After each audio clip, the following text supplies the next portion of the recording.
Okay, so welcome back. Look, this one right here gonna be controversial. You might as well go ahead and get your drink and your popcorn ready because we were replying to comments. Now, a lot of the things that we were saying that got a lot of backlash on some of the shorts that we put out, they came into fruition, and let's go ahead and talk about it. First things first though, if you ever have an opinion, y'all, we made this channel so that we can hear other people's opinions, because a lot of times the UFC and mainstream media, they try to push certain narratives on us, and we're like, yeah, I'm not necessarily interested in the things you're trying to sell me on this fight. I'm looking at other aspects of it, and there are other people who see other things as well. And so we made this channel so that we can discuss things from our perspective, but so we could also discuss it with other people who have a different perspective.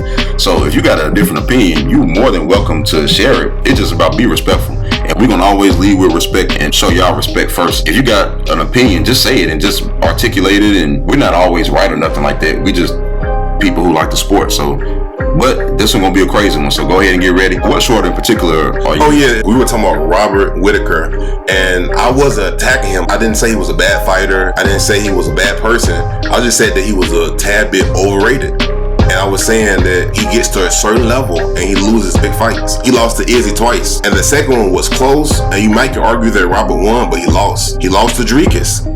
And yes, he's losing to guys who were former champions or they went on to become champion, but he's still losing these big fights. And I kind of put Khamzat in that category because I was saying we don't know how good Khamzat is because the Paulo Costa fight didn't happen. So the thing is, what if Khamzat is as good as advertised like Dricus?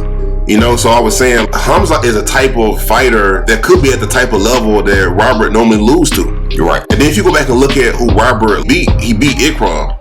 That fight was on short notice. He beat Paulo Costa. Robert Whittaker's fight against Paulo Costa, that wasn't the best performance, man. He got hurt in the first round. It looked like if they would have had more time left, it looked like Paulo could have got him out there. What people are misconstruing is just because somebody is a tough fighter and a fun fighter does not mean that they deliver when it's all said and done. I'll give you a prime example. Yoel Romero lost every big fight, every single title fight, every single fight that actually mattered. He lost. No matter what else he accomplished, he didn't win the ones that mattered.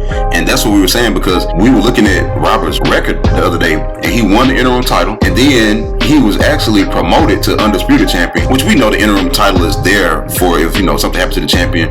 But you could have fought for that belt. Like you could have been the interim champion and holding that interim title and challenging somebody else, and y'all were challenging for the undisputed title, but you're the interim champion fighting for it. You know what I mean? But you got promoted to it, so you never actually beat anybody to become the undisputed in the first place. So what happened was GSP beat Michael Bisping. He became middleweight champion and he got injured, so he gave the middleweight championship belt up. So then, because Robert was the interim champion, he got promoted to become the actual champion.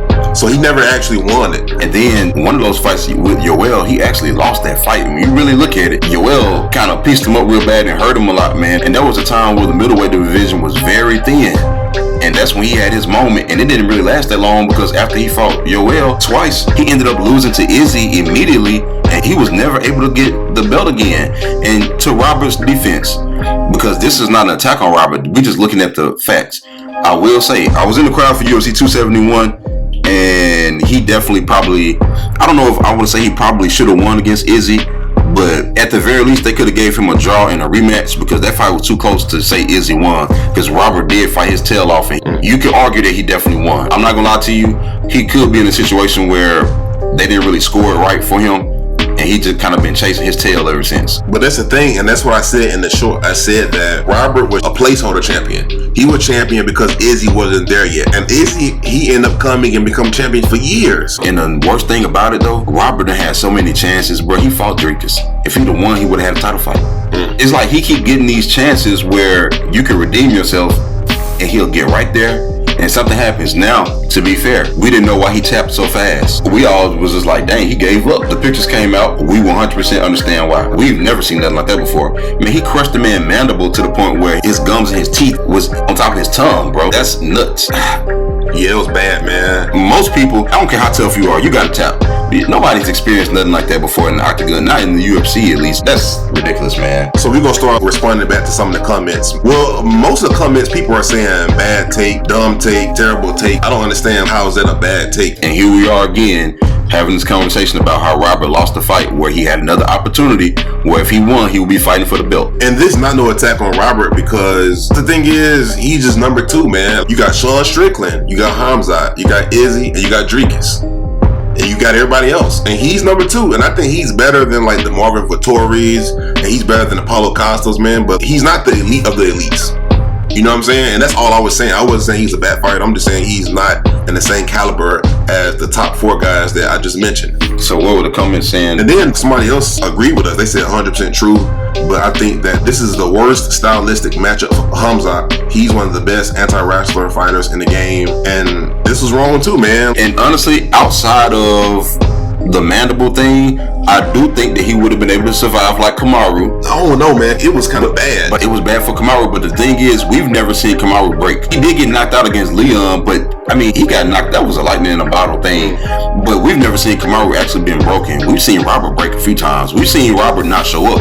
That's another thing. Y'all pretending like we haven't seen fights where Robert just kind of caved in and it leaves you scratching your head. And I'm talking about in fights that we expected him to win, and you sitting back like, bruh, that's how you going down? Come on, Robert. Like when he fought Dricus, for me, that was kind of the beginning of the end, because he already had a bunch of chances. Now, I did like the fact that he shook back against Ikram. He showed his experience and everything. But Ikram is not Dricus, and Ikram might fight for a belt one day, but he got to fight at least 5 or 6 more times. Well, maybe not that many times. But hey, let me say this, man. That thing is, Robert, look at who he fought against, too, man. Like, he avoided the Nasruddins. You got guys like Kyle, Nasruddin, man. But he fought Jared when Jared was up there. Like I'm not talking about that. I'm talking about the Apollo. Marvin was in the same boat as him. He could beat everybody else, but he couldn't beat Izzy.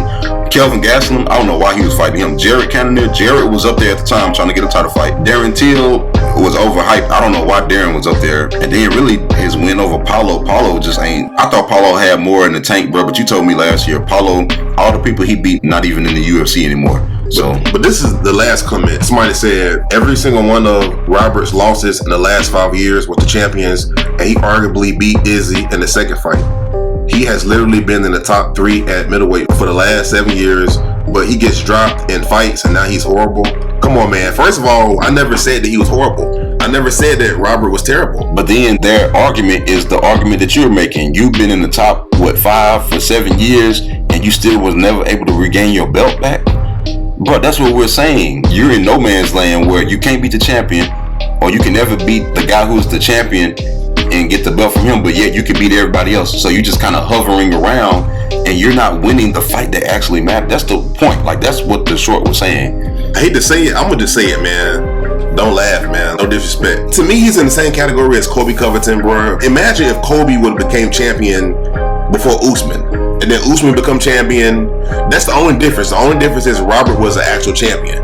But he came and he lost his belt to somebody who he never was able to beat. To me, he's in the same category as Colby Covington, bro. And that kind of lets me know that if they had been fighting for the belt in the first place, he would have lost. He would have never became champion. And there's no disrespect to him, man. But great guy. Yeah, but great guy. I think he a little bit overrated. That's all I was saying. I wasn't saying he was a bad person. It's the Dustin Poirier thing.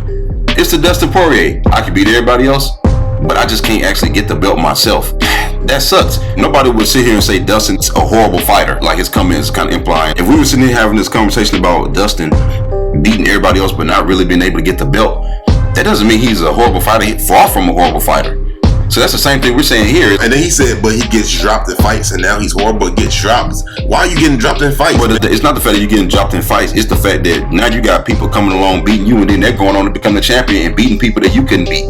So now what if Khamzat go on to beat Dricus, who you couldn't beat? And then Dricus went on to beat Izzy, who Robert couldn't beat for years. So now these guys are beating you, and they're backdooring and beating the same people that had you hovering in the division for all these years, according to this guy argument. And great comment, by the way, man. You know, hey, we appreciate it. Hey, what's this guy's name, man? Shouts out to this guy. Hasseltron 3576. Hey, shouts out to you. Thank you for taking time out your day to even comment, man. We like this. That's why we made the channel in the first place. So keep the comments coming, bro. You know what I mean? And honestly, we got to get our setup going to where we can go live, so we can have people like that call in, so we can actually go back and forth. Yeah, he might bring up certain points that we not looking at and things like that. So thank you. But the aftermath of UFC 308, bro, put a nail in it. Put a nail in the coffin.